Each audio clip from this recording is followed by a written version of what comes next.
I told you months ago when they first announced these ridiculous task forces that they're nothing but a tactic to stall progressives, to stall independence. People who just want something basic like healthcare. It's all a ploy. Okay, you're never going to get anything from them. It's a farce. And lo and behold, yesterday they finally published this 110-page report on their results from this task force, where basically Bernie Sanders chose a bunch of people to go sit down with a bunch of people from Biden's camp and just accept whatever Biden and his corporate donors want. So, without without reading you the 110-page report out loud, there's no Medicare for all. There's no Green New Deal. They're not even legalizing marijuana, even though half the country's already legalized it. What you see is what you get. It's Joe Biden. It's Joe Biden. There's not one single concession in there. Not one. Not one.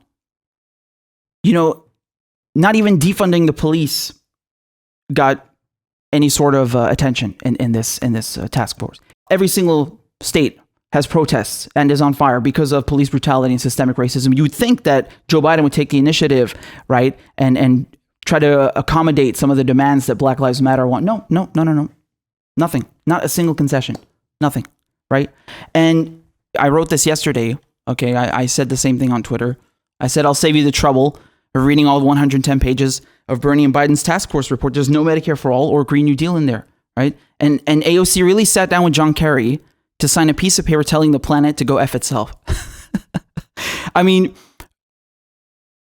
this is absolutely crazy. You had everybody, right? Everybody is very clear on this, that if you don't take very concrete action to mitigate the damage that has been done by humans, by heavy industry to the planet, we're all going to die. And so, Bernie Sanders, he would come along and say the biggest threat facing the United States, the biggest national security threat is climate change, and we need a Green New Deal to mitigate that. We need to take action on this. And now all of a sudden, now that he's not running anymore, whatever, man. I mean, it's not really that big of a threat, I guess.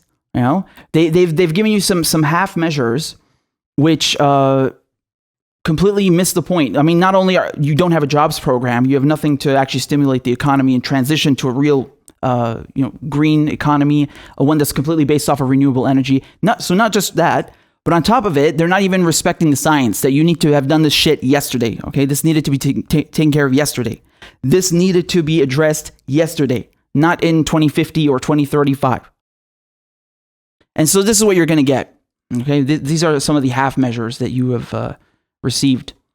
The document recommends that Biden commit to eliminating carbon pollution from power plants by 2035 and to zeroing out net greenhouse gas emissions across the entire economy by 2050. The task forces call for funding universal pre-K across the country, expanding Social Security, raising the minimum wage, and eliminating cash bail, among many other long-sought progressive stances. You believe this? You think Joe Biden, the guy who wanted to cut Social Security his entire life, he's going to commit now to expanding Social Security? I mean, that just sticks out like a sore thumb. That is just ridiculous. Who has time until 2050? Can someone explain that to me? This is not a Green New Deal. This is not a Green New Deal. Okay?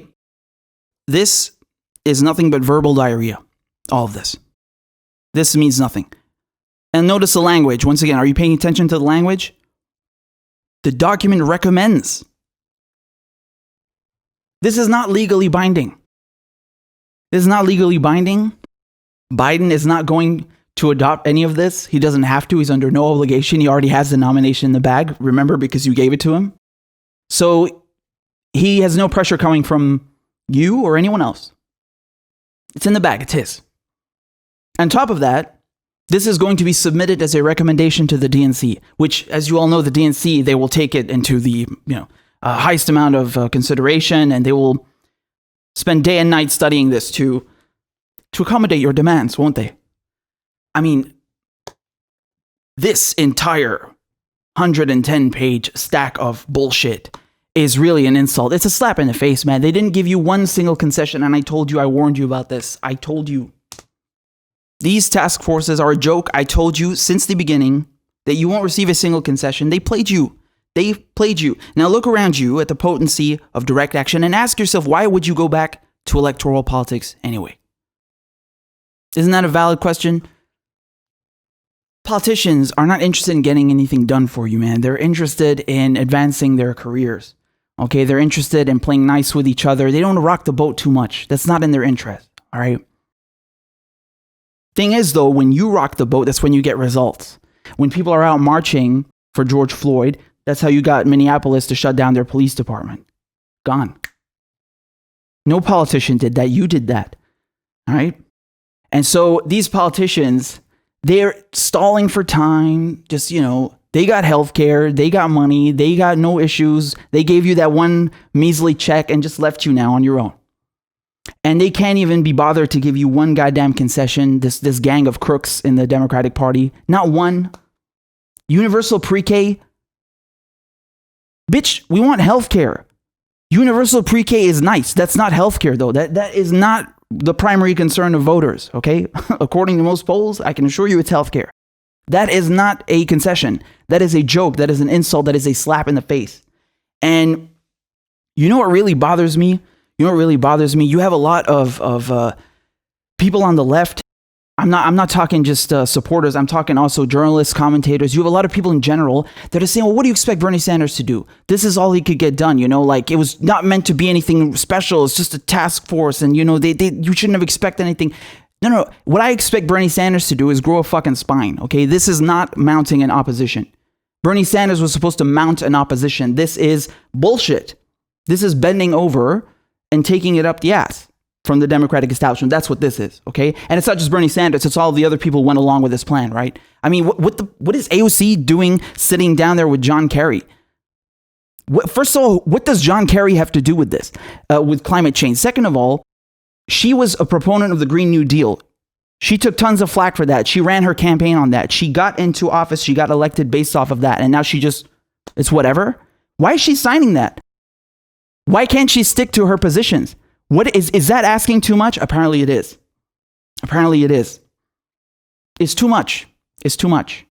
So when people run on things, never trust them, including progressives, because it turns out they're all full of shit. Okay, they will say one thing and then their idea of a concession, their idea of compromise is to go along with the status quo, right? So no healthcare, no Green New Deal, no jobs program, no UBI, nothing, not a single demand. Screw you. That's the idea of progressives' way of, finding common middle ground with the establishment. It's go all the way to the fucking right. That's what it is.